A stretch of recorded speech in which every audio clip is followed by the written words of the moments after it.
ये कहानी है एक घमंडी राजा की, जिसका घमंड एक भिखारी ने तोड़ा।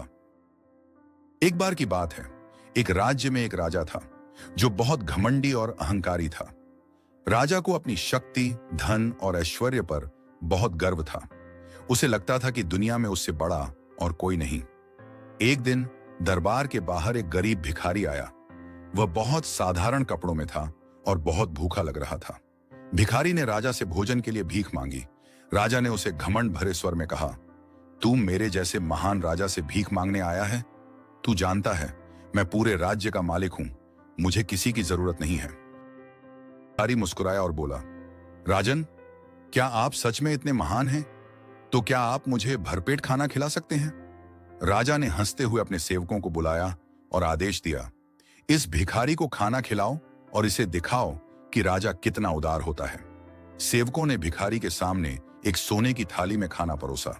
भिखारी ने जैसे ही पहला कौर लिया, उसका पेट वैसा का वैसा ही खाली रहा।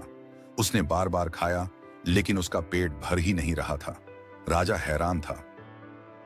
राजा ने भिखारी से पूछा, तुम्हारा पेट क्यों नहीं भर रहा? क्या यह कोई जादू है? भिखारी ने मुस्कुराते हुए उत्तर दिया, राजन, मेरा पेट सामान्य है, लेकिन यह थाली जो आप मुझे दे रहे हैं वह अहंकार की थाली है। जब तक आपके दिल में घमंड है, यह थाली कभी नहीं भरेगी। यह सुनकर राजा का अहंकार टूट गया। उसने महसूस किया कि उसकी शक्ति और धन से ज्यादा महत्वपूर्ण दया और विनम्रता है। उसने भिखारी से क्षमा मांगी और कसम खाई कि अब से वह अपनी प्रजा के लिए विनम्र और दयालु रहेगा। इस घटना के बाद राजा ने अपने घमंड को त्याग दिया और एक आदर्श शासक बन गया। इस कहानी से हमें यह सीख मिलती है कि अहंकार हमेशा इंसान को नीचे गिराता है, लेकिन विनम्रता और दया से जीवन में सच्ची सफलता मिलती है।